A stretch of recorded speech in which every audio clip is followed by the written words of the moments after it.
With the Tournament of Power only a few hours away, Goku seeks out Universe 7's strongest competitors as Goku looks to recruit Android 18 and Krillin and joining them in this great battle to defend Universe 7, but along the lines, Krillin squares up against Gohan as Gohan tests Krillin to see if he's more than fit to compete alongside Android 18, who Goku is trying to persuade in joining. What's going on, Dragon Ball fans? Welcome to my Dragon Ball Super episode 84 review entitled Son Goku the Recruiter Invites Krillin and Android 18, leading into next week's exciting episode of Dragon Ball Super episode 85, in which promises to be a very exciting episode before the actual Tournament of Power begins. And a quick plug before we begin, guys, in case you guys are not following me at Twitter, be sure to go on ahead and head over to my Twitter and follow me at UnrealEntGaming for all the latest in Dragon Ball news, information, and updates. That way you guys are always in the loop with all the latest in Dragon Ball news, information, and updates. And if you guys are new to the channel, don't forget to go on ahead and hit that subscribe button. That way you guys are always up to date with all the latest in Dragon Ball discussions,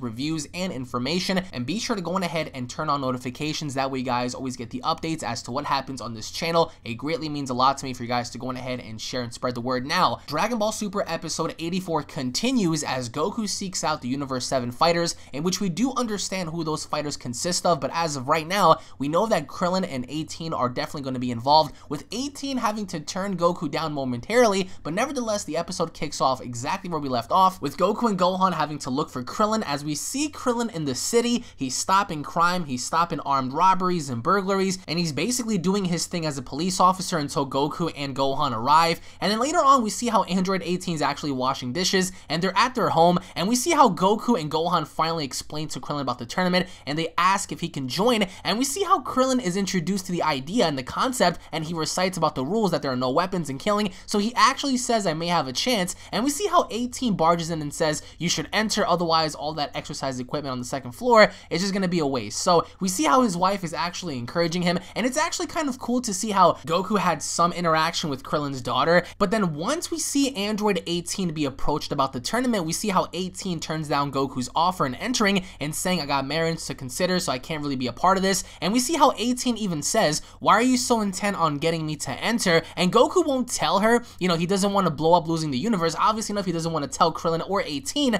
about, you know, the wager here about the universe having to be destroyed. But Goku ends up lying and telling her that there will be 10 million Zeni involved. So it looks like when it comes down to money, it looks like 18 definitely wants to be involved here. And we see how Krillin even says, now that you've got 18, you don't really need me anymore. And we see how Goku says that's not the case at all. But Gohan wants to test Krillin out to see if he's capable enough in competing in this tournament. So it's actually kind of cool to see how Gohan is standing above Krillin. And Krillin's even saying to himself, he's like, well, I'll give it a try and see how it goes. And Gohan is very serious in this episode, at least early on, which I love because we see how Gohan is glaring down at Krillin and he's recalling how Krillin fought Basal. And we know, because Gohan has been through this, Gohan knows just exactly how dangerous this can be. And in Gohan's estimation, Krillin doesn't have what it takes to make it to the tournament, in which Gohan even wants to test him in the first place. So then we see how 18 thinks that Gohan is too serious for a little friendly competition. And Gohan just eyeing down Krillin. We see how he's not playing any games. He feels as if Krillin is not ready to be a part of this, which I love because now, more so than ever, instead of this being having to be friendly, we see how Gohan is taking Krillin as a legitimate threat. Even though scientifically speaking, Gohan can just knock the atoms out of Krillin, he still gives Krillin a chance to defend himself and see what he can bring as a cause to see if he fits in this actual tournament. So Gohan gets distracted for a slight moment until Krillin just goes on the offensive,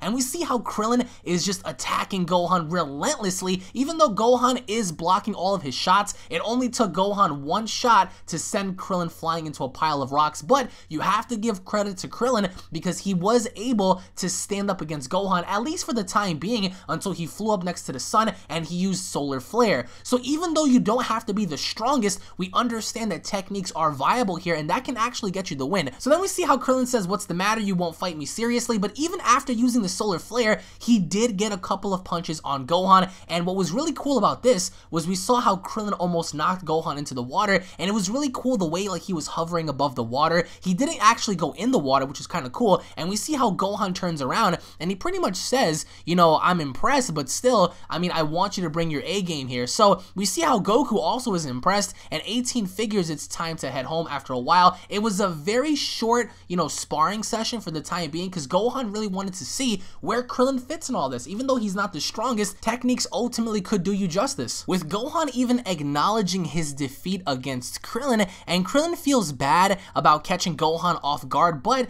that just goes to show how much Krillin has improved, and we see how Goku even says, wow, you're really awesome, and it's actually kind of noble for Gohan to kind of bow down and acknowledging this defeat. But either way, we see how Krillin even says thank you for the fight, and no, that doesn't necessarily mean that Gohan is weak compared to Krillin. All Krillin did was catch him off guard, in which garnered the victory, because this was supposed to be a very short fight just to see where Krillin stood, and 18 even worried about Krillin's, technique, that it tired him out, and Krillin says not to be worried because he's accustomed to it, so maybe having to use such a powerful solar flare may do him justice. But even after all of that, we see how Goku and Krillin are above on this building, on like this helicopter pad, and we see how they're eyeing each other down. And what's really awesome about this is just this brings you back to the original Dragon Ball, to see how much Krillin has improved, to see how much Goku has improved, and now instead of Goku having to be the spectator, we see how it's Android 18 and Gohan who are the spectators. And even during all of that, we see how Krillin has a flashback to fighting Goku in the 22nd Budokai tournament. So it's definitely a flashback, a callback to Dragon Ball, because that's where it pretty much all started.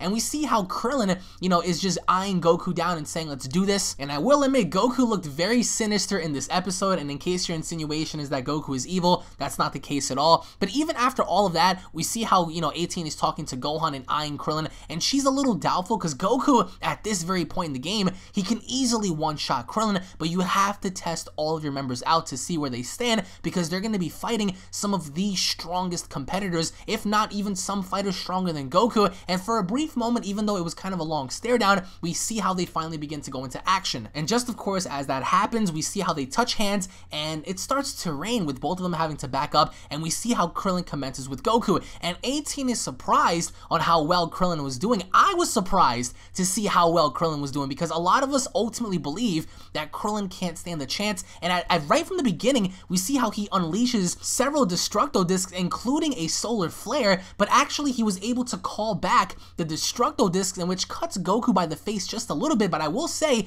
Krillin was able to kind of push Goku back. Now, some can make the argument and say, well, Goku wasn't really trying, Goku was suppressed, even though he may have been. We saw how he became a Super Saiyan, and even then, as a Super Saiyan, it was pretty cool to see how the rain was coming down, and he was looking for Krillin. So Krillin was able to catch Goku off guard here, even while from the beginning, because once he unleashed those Destructo Discs, we see how, he was just on the offensive heavily, and even then, Goku's trying to pick up as to where he is, and Krillin is doing very well. This was the only time, I think, ever that we saw in Dragon Ball Super where Krillin did very, very good. Even in comparison to the flashback episode when they fought the enemies, here we see how good Krillin stood up against Goku, and even to the point where he was able to cut below Goku's feet. And it was incredible to see how Goku was very surprised on how well Krillin was doing, because those Destructo Discs were actually able to cut the ground below him, and Goku was very excited in seeing how well Krillin did. And we see how Goku finally becomes a Super Saiyan Blue,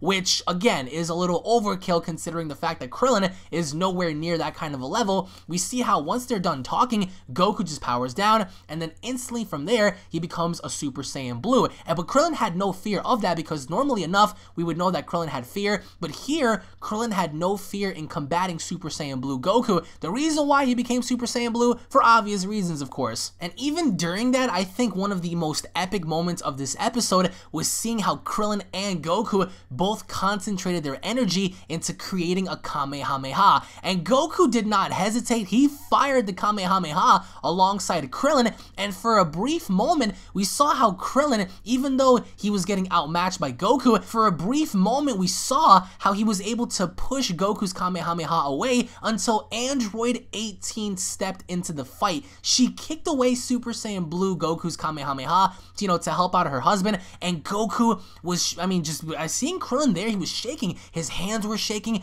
He thought he was gonna die, which was why 18 stepped in there. And we see how Krillin, after looking at his hands, at that very moment, we see how 18 is comforting him, and Krillin knows that even though he's not as strong as Super Saiyan Blue, he was still able to compete, even for the moment, against Super Saiyan Blue Goku. And we see how Gohan is holding back Marin, and Marin was really happy to see her mom step in. And then for that brief moment, it was kind of cool to see this, because we've never seen this before. We see how Krillin and 18 stand back up, and Goku is just eyeing them down. Goku is very serious, and we see how even so, 18 18 and Krillin are also serious as well. For the moment being, it looked like 18 and Krillin were going to attack Goku, but even then Goku powered down and he smiled at them because Goku realizes how well Krillin did and how well 18 did. And at that very moment, we see how, Goku asked 18 if she knows where 17 is. And, we see how 18 talked to him once on the phone and heard that he was working at a park. So at that very moment, instead of fighting them, Goku asks for Android 17, which is why we're going to be going into next week's episode looking for 17 based off of what happened here, because Goku realizes that yes, since Android 18 did provide a great help for Krillin, might as well get her brother involved as well. But even so, after Goku asks, we see how 18 says that she doesn't even know where he is exactly, and Krillin suggests for Goku to ask Dende in finding out where 17 is. And with all that being said, there are 38 hours left until the tournament begins, and we see the narrator talk about will Goku be able to find Android 17, and we do understand that since 2 hours have passed, 38 hours remain, and we know that Boo has also been training as well. Based on the episode preview, of course, in which I'm going to talk about in my breakdown review, we see how this episode entirely was solely based to see if Krillin was up against, having to fight against Gohan, to see how well he would do against Goku. But the one thing that I kind of hated was how Krillin was able to kind of push back Super Saiyan Blue Goku's Kamehameha, even for the moment, because considering how weak Krillin is, there's no way he should be able to do that. But even towards the very end, we see Android 17's Ranger patch. We see him in the episode, and it's pretty cool because as we see 17, the ring is being established, and we see 17 look over the horizon, over water, and that's where the episode ends. But post your comments down below. What are your overall thoughts on this episode? Did you guys enjoy the episode? Did you guys hate the episode? What are your overall thoughts on Gohan having to spar with Krillin? And what are your overall expectations and overall thoughts on next week's episode, as we do understand that Goku and Majin Buu will be engaging alongside many other things to come? Post your comments down below. Thank you all for watching. If you guys are Dragon Ball fans, don't forget to hit that subscribe button for all latest in Dragon Ball news, information, updates, reviews, and discussions. If you guys enjoyed the video, don't forget to slap a like down below in order to save your universe. Tune back in for the breakdown review alongside tomorrow's Discord discussion, as we will all be talking about Dragon Ball Super together in my Discord. So thank you all for watching. Thank you all for supporting the channel. Tune back in for more, and I'll be seeing each and every single one of you guys down in the comment section below. Take it easy, guys. Peace.